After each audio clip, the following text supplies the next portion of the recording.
السلام علیکم ورحمۃ اللہ وبرکاتہ۔ دوستو، امید ہے کہ آپ خیریت سے ہوں گے۔ دوستو، ایسی اسلامک ویڈیوز اپنی اسکرین پر ڈیلی پانے کے لیے ہمارے چینل اسلامک EDA کے چینل کو لائک، شیئر اینڈ سبسکرائب کرنا بالکل نہ بھولیں۔ بسم اللہ الرحمن الرحیم۔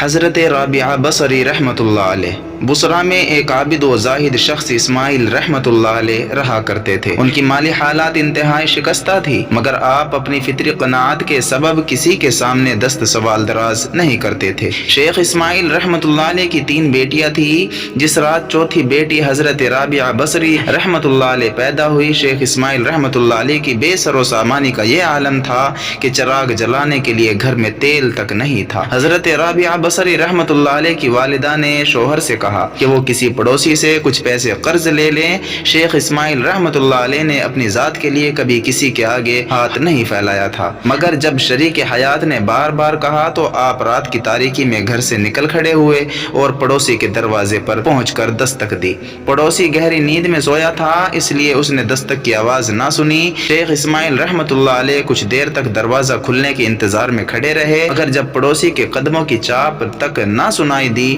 تو آپ خاموشی کے ساتھ واپس لوٹ آئے۔ آپ کی اہلیہ نے شوہر کو خالی ہاتھ آتے دیکھا تو پریشان لہجے میں کہا، کیا پڑوسی نے بھی مدد کرنے سے انکار کر دیا؟ کہا کہ مدد تو دور کی بات ہے، اس نے دروازہ تک نہیں کھولا۔ شیخ اسماعیل رحمۃ اللہ علیہ نے افسردہ لہجے میں فرمایا، بڑی حیرت کی بات ہے۔ حضرت رابعہ بصری رحمۃ اللہ علیہ کی والدہ نے اس طرح کہا جیسے انہیں شوہر کی بات پر یقین نہ آیا ہو۔ آپ کو حیرت کیوں ہے؟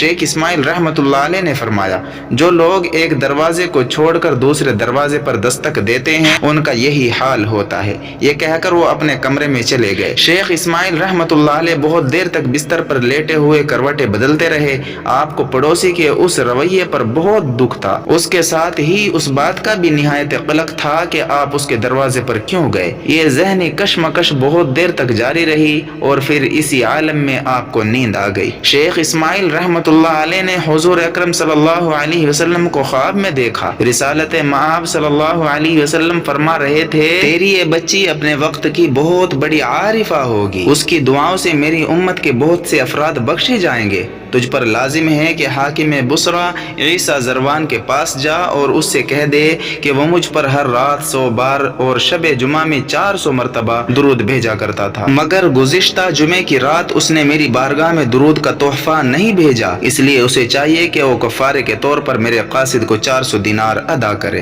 جب شیخ اسماعیل رحمۃ اللہ علیہ کی آنکھ کھلی تو آپ سرور کائنات صلی اللہ علیہ وسلم کے دیدار کی لذت سے سرشار تھے۔ پھر صبح ہوتے ہی آپ نے اپنا پورا خواب ایک کاغذ پر تحریر کیا اور حاکم بصرہ کے دربان کو دے دیا۔ عیسیٰ زروان اس وقت اپنے دربار میں بیٹھا ہوا تھا۔ شیخ اسماعیل رحمۃ اللہ علیہ کا خط دیکھا تو بے قرار ہو کر اپنی نشست پر کھڑا ہو گیا اور دربان سے مخاطب ہو کر بولا، وہ معزز و محترم شخص کہاں ہے؟ دربان نے عرض کیا کہ حاکم بصرہ کے جواب کے انتظار میں محل کے دروازے پر کھڑا ہے۔ عیسیٰ زروان تیز قدموں کی رفتار کے ساتھ محل کے دروازے پر پہنچا اور شیخ اسماعیل رحمۃ اللہ علیہ کے ہاتھوں کو بوسہ دے کر کہنے لگا کہ آپ کے طفیل مجھے سرور کائنات صلی اللہ علیہ وسلم نے یاد فرمایا اور میری غلطی کی معافی کا سبب پیدا ہوا، اللہ آپ کو جزائے خیر دے۔ یہ کہہ کر حاکم بصرہ نے خلوص و عزت کے ساتھ میں شیخ اسماعیل رحمۃ اللہ علیہ کو کفارے کے طور پر 400 دینار بھی دیے اور عزت و محبت کے ساتھ ان کو روانہ بھی کیا۔ میرے عزیزو، اللہ سے لو لگا کر کے تو دیکھیں، اللہ رزق کے دروازے کہاں سے کھول دیتا ہے جہاں سے ہم امید بھی نہیں لگا سکتے۔